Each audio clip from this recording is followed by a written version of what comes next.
विद्यार्थियों नमस्कार। आज हम हिंदी कहानी की विकास यात्रा में समकालीन कहानी पर चर्चा करेंगे। अभी तक हम हिंदी कहानी के कालक्रम में प्रेमचंद पूर्व कहानी, प्रेमचंद युगीन कहानी और प्रेमचंदोत्तर कहानी तथा स्वातंत्र्योत्तर कहानी पर चर्चा कर चुके हैं। उसके बाद जो अंतिम काल विभाजन का अंतिम दौर जिसे हम समकालीन कहानी कहते हैं उस पर भी चर्चा करना आवश्यक है। तो जहाँ तक समकालीन हिंदी कहानी का प्रश्न है तो समकालीन हिंदी कहानी ऐसी कहानी है जो आंदोलनों और जितने भी हमने अभी तक नई कहानी, सचेतन कहानी, अकहानी इत्यादि कहानी के विभिन्न आयाम पढ़े, उन सभी की बाध्यता से मुक्त कहानी है। हम कह सकते हैं कि नई कहानी इन सब की आंदोलनों की संकीर्णता से मुक्त है। वह विस्तृत एवं व्यापक धरातल पर अपने चिंतन को लेकर चलती है और किसी भी आंदोलन में बंध कर नहीं चलती है, बल्कि मानव जीवन को पूरे अर्थ में चित्रित करने का बीड़ा समकालीन कहानी उठाती है और जीवन के किसी एक क्षेत्र को न लेकर जीवन के विविध क्षेत्रों का चित्रांकन करना ही इस समकालीन कहानी का उद्देश्य बन गया है। इस युग के कहानीकार किसी एक विचार में ना बंध कर व्यापक रूप से चिंतन करते हैं और उस व्यापकता के आधार पर ही कहानियों की रचना करते हैं।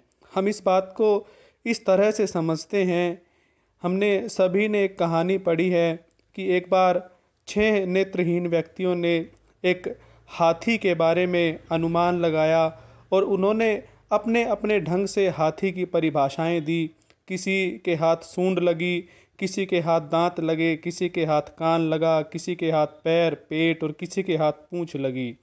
तो उन्होंने जैसा अनुभव किया था उस अनुभव के आधार पर ही हाथी को कोई तलवार जैसा, कोई पंखे जैसा, कोई सांप जैसा, कोई रस्सी जैसा, कोई दीवार जैसा और कोई स्तंभ जैसा बता रहा था। लेकिन हाथी को पूरी तरह से समग्र रूप से परिभाषित वे नहीं कर पाए।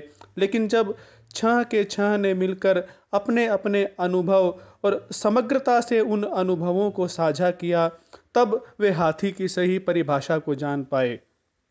तो इससे पहले के जितने भी कहानी आंदोलन चले, उन कहानी आंदोलनों ने अपने अपने अनुसार कहानी की परिभाषाएं दी, कहानी के बारे में अपने विचार रखे। लेकिन जो समकालीन कहानी है, समकालीन कहानी ने उन सभी विचारों से ऊपर उठकर समग्र रूप से कहानी का दृष्टिकोण विकसित करने का प्रयास किया है। कई बार हमें भ्रम होता है कि समकालीन का अर्थ है उस समय की कहानी, लेकिन केवल समय में रहना ही समकालीन होना नहीं है, अपितु समकालीन वह है जो समय की ज़रूरतों को समझे, समय की आवश्यकताओं को समझे और समय की आवश्यकताओं के अनुसार ही उसकी रचना धर्मिता भी विकसित हो जाए, उसे ही हम समकालीन कहानी मान सकते हैं। और विद्यार्थियों, ऐसा भी नहीं है कि इससे पूर्व के जितने भी कहानीकार थे वो इस काल में कहानियाँ नहीं लिख रहे थे, अपितु वे रचनाकार भी कहानियाँ लिख रहे थे और उनका दृष्टिकोण भी धीरे धीरे विकसित होता जा रहा था।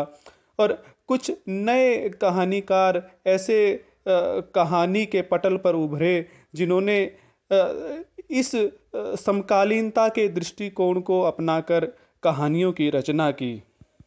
इस युग की कहानियों में जीवन के सीमित अनुभव ना होकर अपितु बहुत व्यापक अनुभव हैं, समग्र अनुभव हम जिन्हें कह सकते हैं।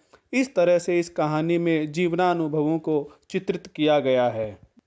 अतः हम ये भी कह सकते हैं कि समकालीन कहानी का मुख्य गुण विविधता और व्यापकता है। किसी वैचारिक कठमूल्यपन या किसी एक विशेष विचार में बंध कर इस युग में कहानी नहीं लिखी जाती, अपितु विचारों से ऊपर उठकर और जीवन को यथार्थ मानकर जीवन पर आधारित कहानियाँ इस युग में लिखी गई हैं। इस युग के प्रमुख कहानीकारों में हम उदय प्रकाश, स्वयं प्रकाश, ज्ञान प्रकाश, संजय, अब्दुल बिस्मिल्लाह, बादशाह हुसैन रिजवी, रमेश उपाध्याय आदि के नाम ले सकते हैं।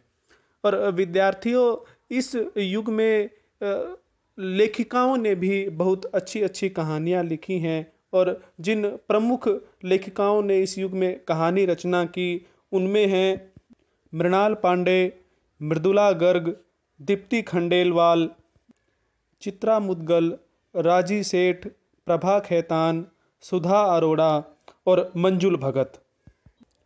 इस तरह से विद्यार्थियों, हमने देखा कि हिंदी कहानी ने बहुत ही लंबी एक विकास यात्रा तय की है और आज जिस मुकाम पर है वहाँ तक पहुँची है।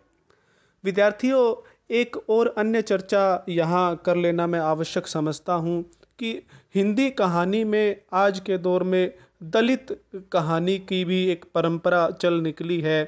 और हम जानते ही हैं कि हमारे देश में दलितों की स्थिति इतिहास में दयनीय ही रही है। शोषित रहे हैं दलित और उनके भोगे हुए यथार्थ को हालांकि पिछले कहानीकारों प्रेमचंद या फिर प्रगतिवादी युग या जिसे हमने प्रेमचंदोत्तर युग कहा था, उस युग में भी मार्क्सवादी लेखक आदि उस मुद्दे पर कहानियाँ लिखते रहे हैं। उसके बाद भी नई कहानी के दौर में भी, सचेतन जनवादी कहानी के दौर में भी बहुत सारे लेखकों ने दलितों को लेकर बड़ी मार्मिक और बहुत ही सुंदर कहानियाँ लिखी हैं। लेकिन फिर भी दलित वर्ग से संबंधित लेखकों का मानना है कि स्वर्ण जाति के जो लेखक हैं वे दलितों की भोगी हुई पीड़ा को, उनके मर्म को अच्छी तरह से व्यक्त नहीं कर सकते हैं। किसी की पीड़ा कला की वस्तु नहीं है, अर्थात कहने का मतलब ये है कि दलितों के द्वारा जो भोगी हुई पीड़ा है उसे कहानी कला के माध्यम से कोई दूसरा अभिव्यक्त नहीं कर सकता, ऐसा दलित लेखकों का मानना है। उन्होंने ये भी कहा कि स्वर्ण जाति के लोगों के द्वारा दलितों से संबंधित जो कहानियाँ लिखी गई वे करुणा और दया के कारण लिखी गई कहानियाँ हैं। उनमें वो क्रोध और वो आक्रोश नहीं झलकता या वो विरोध की भावना नहीं झलकती जो दलितों के अंदर उनके शोषण के प्रति उत्पन्न हुई है। बल्कि दलित लेखकों के द्वारा तो इतना भी कहा गया है कि कबीर आदि संतों और वाल्मीकि के द्वारा जो भी साहित्य लिखा गया और हम उन्हें दलित वर्ग से ही मानते हैं, वह भी दलितों का प्रतिनिधित्व नहीं करता, क्योंकि वह उनमें विरोध की भावना का जागरण करने में सक्षम नहीं है, बल्कि उन्हें विरोध से कहीं न कहीं दूर लेकर जाता है। और दलित लेखकों का मानना है कि उनके मन में क्रोध, घृणा और आक्रोश भरा हुआ है और उस आक्रोश की, उस विरोध की अभिव्यक्ति केवल दलित लेखक ही वास्तविकता में कर सकता है। कुछ हद तक हम माने तो यह बात ठीक भी सिद्ध हो सकती है, लेकिन ऐसा नहीं है कि किसी दूसरे के दुख और पीड़ा का कोई दूसरा ही वर्णन नहीं कर सकता है। अपितु हमने साहित्य के इतिहास में देखा है कि वाल्मीकि जी ने क्रौंच जोड़े की पीड़ा को देखकर रामायण की रचना की थी। तो यह संभव है कि किसी की पीड़ा को देखकर कोई दूसरा उस पर लिख सकता है और यदि हम दृष्टिपात करें पहले के साहित्य पर जो दलितों के लिए लिखा गया है, खासकर से मुंशी प्रेमचंद जी का साहित्य, जगदीश चंद्र वत्स का साहित्य, या मुद्रा राक्षस ने कुछ कहानियाँ लिखी, तो इन सबको देखें तो हमें पता लग जाएगा कि उन्होंने कितनी अच्छी अच्छी और कितनी मार्मिक कहानियाँ दलित चिंतन को लेकर लिखी हैं। और ऐसा भी नहीं है कि उन कहानियों में कहीं विरोध की भावना नहीं झलकती, अपितु उन कहानियों के पात्र विरोध करते हुए भी दिखाई देते हैं। अ, तो दलित लेखकों को ये बात अवश्य ही समझनी होगी कि यदि वे उस परंपरा को आगे बढ़ाएं या उस परंपरा को भी स्वीकृति दें, तो दलित कहानियाँ अपने चरम शिखर तक पहुंच सकती हैं। उदाहरण के लिए हम चर्चा करें तो प्रेमचंद की कहानियाँ दूध का दाम, सवा सेर गेहूँ और कफन कितना मार्मिक चित्रण दलित जीवन का करती हैं। इसके अतिरिक्त हम ये भी कह सकते हैं कि दलित कहानी अभी शैशवावस्था में है, अर्थात पूरी तरह से यह कहानी अभी विकसित नहीं हुई है। इसे विकसित करने की और दलित लेखकों के द्वारा व्यापक दृष्टिकोण अपनाने की आवश्यकता है, तभी ये दलित कहानी अपने चरम शिखर तक पहुंच सकती है। यदि हम कुछ प्रमुख दलित लेखकों की बात करें तो उनमें ओम प्रकाश वाल्मीकि, दयानंद वटरोटी, मोहनदास नैमिषराय, कमल भारती और डॉक्टर रघुवीर का नाम लिया जा सकता है। विद्यार्थियों, हमने हिंदी कहानी की ये पूरी परंपरा का पर चर्चा की, और इस चर्चा के अंत में हम थोड़ा सा अगर पुनरावृत्ति कर लें तो बड़ा अच्छा रहेगा। तो हमने शुरुआत की थी कहानी के उस दौर से जहाँ कहानी में अनगढ़पन था, घटनात्मकता थी, आकस्मिकता थी, रहस्य रोमांच से भरी कहानियाँ लिखी जाती थी। इसके अतिरिक्त तिलिस्म और जादू वाली कहानियाँ लिखी जाती थी। इसके अतिरिक्त घटनाओं में अतार्किकता थी, अस्वाभाविक घटनाएं कहानियों में घटित हो जाती थी। इसके अतिरिक्त कहानियाँ समाज से भी नहीं जुड़ी हुई थी। साथ ही हम कह सकते हैं कि ये कहानियाँ उस परंपरा पर चली आ रही थी जो हमारी पौराणिक परंपरा रही है, बेताल पच्चीसी, और इसके अतिरिक्त चंद्रकांता उपन्यास जैसी कहानियाँ उस दौर में लिखी जा रही थी। लेकिन धीरे धीरे जैसे ही सरस्वती और इंदु पत्रिकाओं का प्रकाशन प्रारंभ हुआ और उसके बाद कहानी के शिल्प और कथ्य में बहुत परिवर्तन आया। कहानियों में अस्वाभाविकता के स्थान पर घटनाओं में स्वाभाविकता आई, अर्थात ऐसी घटनाएं कहानियों में वर्णित होती थी जो स्वाभाविक लगें। कहानियों में चरित्र चित्रण को भी प्रधानता मिली। इसके अतिरिक्त कहानियों में घटनाओं की अतार्किकता भी समाप्त हुई। साथ ही कहानियों में से देवता, राजा, ईश्वर, इन सबको नायक के रूप में जगह मिलना समाप्त हो गया और दलित, पिछड़े, शोषित लोगों को कहानियों का नायक बनाया गया। कहानी में जयशंकर प्रसाद, प्रेमचंद तथा चंद्रधर शर्मा गुलेरी जैसे महापुरुषों का पदार्पण हुआ। गुलेरी जी ने उसने कहा था, प्रेमचंद जी ने पंच परमेश्वर और जयशंकर प्रसाद जी ने ग्राम कहानियों की रचना की, और इन दोनों पत्रिकाओं में ही वे कहानियाँ छपी और कहानी को एक नया शिल्प और नया कथ्य मिला। तथा कहानियों की भाषा में भी परिवर्तन हुआ। भाषा आम बोलचाल की भाषा के अधिक निकट हो गई। शैली भी कहानियों की इस प्रकार की हो गई कि नए नए परिवर्तन हमें शैली में देखने को मिले। स्वयं प्रेमचंद ने अपने जीवन की कहानी यात्रा में अपनी कहानियों में आदर्शोन्मुख यथार्थवाद से अग्रसर होकर यथार्थवाद की तरफ रुख किया। उन्होंने शुरुआत में आदर्शोन्मुख यथार्थवाद पर आधारित कहानियाँ लिखी, लेकिन बाद में वे भी कहानी के यथार्थवादी शिल्प की तरफ अग्रसर हुए। तो इस तरह से कहानी के शिल्प और कथ्य में बहुत परिवर्तन आया और कहानी को एक सही स्थान पर स्थापित करने के लिए प्रेमचंद युग के कहानीकारों का बड़ा महत्वपूर्ण योगदान रहा। इसके बाद विद्यार्थियों हम देखते हैं कि प्रेमचंदोत्तर युग में कहानी में मनोवैज्ञानिकता ने अपना प्रभाव स्थापित किया। हमने 3 ऐसे कहानीकारों के बारे में पढ़ा था, इलाचंद्र जोशी, जैनेन्द्र और अज्ञय। इन तीनों ने कहानी में सांकेतिकता, बिंबात्मकता तथा सूक्ष्मता को अधिक बढ़ावा दिया। इसके अतिरिक्त हमने उसी दौर में देखा कि यशपाल आदि मार्क्सवादी परंपरा के कहानीकार यथार्थवादी कहानियाँ भी लिखते रहे और कहानी में कथानक की अपेक्षा चरित्र चित्रण को अधिक महत्व दिया जाने लगा। अतः कहानी का शिल्प सांकेतिक और बिंबात्मक भी हो गया। अतः हमने देखा कि प्रेमचंदोत्तर युग में भी कहानी के कथ्य और कहानी के शिल्प में व्यापक परिवर्तन हुआ।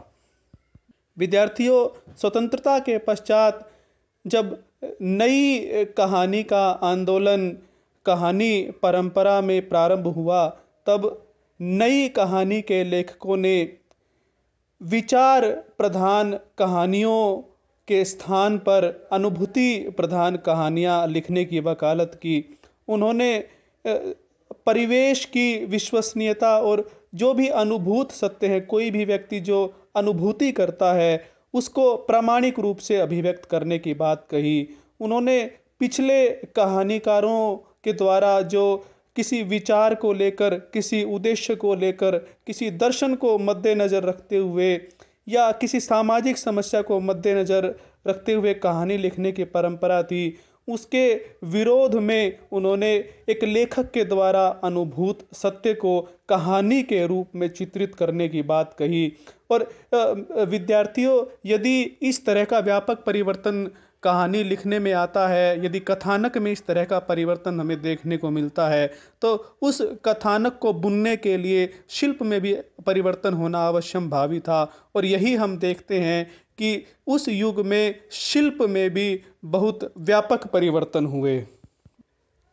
विद्यार्थियों, नई कहानी के बाद अकहानी का दौर आया, जो अस्तित्ववाद से प्रभावित कहानी थी। और अस्तित्ववादियों का मानना था कि कोरे भाव विह्वल होकर कहानी लिखना कोई ठीक बात नहीं है, और उन्होंने तटस्थ रहकर जीवन के सत्यों को हूबहू उसी रूप में व्यक्त करने की वकालत की। और इस दौर में भी हम देखते हैं कि कहानी फैंटेसी या डायरी के नज़दीक हो गई और उसमें केवल इस तरह की अतार्किक घटनाएं और अक्रमबद्ध रूप से घटनाएं उसमें चित्रित की जाती थी। और यह भी बात एक स्वाभाविक बात है कि इस तरह की नई प्रकार से कहानी लिखने की जो परंपरा चली, उसके लिए अलग शिल्प का निर्माण किया गया।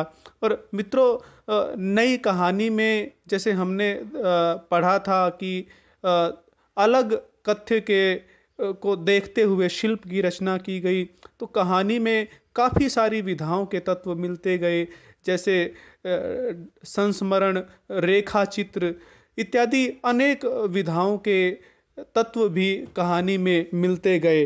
पत्र के तरह भी कहानियाँ लिखी गई। अतः हम ये देख पा रहे हैं कि कहानी का कथ्य जिस प्रकार से अपना रूप परिवर्तन कर रहा है, उसी प्रकार से शिल्प भी धीरे धीरे विकसित होता जा रहा है, अपने बहु आयामों को प्राप्त करता जा रहा है। विद्यार्थियों, इसके बाद सचेतन कहानी जगत में पदार्पण हुआ और सचेतन कहानी में डॉक्टर महीप सिंह ने पुनः शिल्प के स्थान पर विचार को अधिक महत्व दिया, क्योंकि नई कहानी और अकहानी दोनों ने ही विचारबद्धता को, विचारात्मकता को कहीं न कहीं परे रख दिया था और उस विचारात्मकता को पुनः पटल पर लाने का कार्य सचेतन कहानी ने किया। और इस कहानी ने कहानी को फिर से यथार्थ के धरातल पर ला खड़ा किया और कलात्मकता और यथार्थ, यानी कि हम कह सकते हैं कि वस्तु और शिल्प दोनों को साथ लेकर चलने की वकालत सचेतन कहानी ने की। और सचेतन कहानी का ही एक निरंतर रूप हम आगे के दोनों कहानी आंदोलनों, जिन्हें हम समांतर कहानी और जनवादी कहानी के नाम से जानते हैं, दोनों ही आंदोलनों में हमें देखने को मिलता है, जहां सर्वहारा वर्ग और पूरी जनता के शोषण और उस पूरी जनता की पीड़ा, उसके दुख को अभिव्यक्त करना ही कहानी का उद्देश्य माना गया। कहानी को सफल तभी माना जाने लगा जब वह सर्वहारा वर्ग की पक्षधर कहानी हो, उसके दुखों को, उसकी पीड़ा को वह कहानी अभिव्यक्त करे, तभी उस कहानी को सफल कहानी माना जाने लगा। अंत में हमने समकालीन कहानी की चर्चा की, जिसमें इन सभी विचारों से ऊपर उठकर, इन विचारों से मुक्त होकर, वैचारिक कठमुल्लेपन से मुक्त होकर कहानी की रचना करने की वकालत की गई, कहानी की रचना करने की बात की गई और कहा गया कि विचारों में बंधकर जीवन के यथार्थ को, संपूर्ण जीवन के यथार्थ को चित्रित नहीं किया जा सकता, अपितु उसकी विविधता और व्यापकता को यदि चित्रित करना है तो इन विचारों के बंधे बंधाए सांचों से निकलकर ही कहानी रची जा सकती है। और उसी का अनुसरण करते हुए बाद के कहानीकारों ने कहानियाँ लिखी। तो विद्यार्थियों, मैं समझता हूँ कि आप विभिन्न कहानी आंदोलनों से परिचित हो गए होंगे, विभिन्न कालों से परिचित हो गए होंगे और इस विषय की गंभीर और गहरी जानकारी के लिए ये आपसे भी अपेक्षित है कि आप इन विशेष कालखंडों की कहानियों का, प्रमुख कहानियों का अध्ययन करें, अपने विचार उस पर आप अभिव्यक्त भी कर सकते हैं। और मेरा यही प्रयास था कि आप थोड़ा सा इनके कालखंडों की कुछ विशेषताओं के बारे में समझें और फिर इन कहानियों को पढ़ने के लिए प्रेरित हों, ताकि आप इन सभी कालों की विशेषताओं के बारे में अच्छे से जान सकें। और विद्यार्थियों, आप कमेंट बॉक्स में अपने कमेंट भी अवश्य ही दें, ताकि जो भी आपके कमेंट होंगे, सुझाव होंगे, उनके अनुसार ही आगे के व्याख्यान भी दिए जा सकें। धन्यवाद।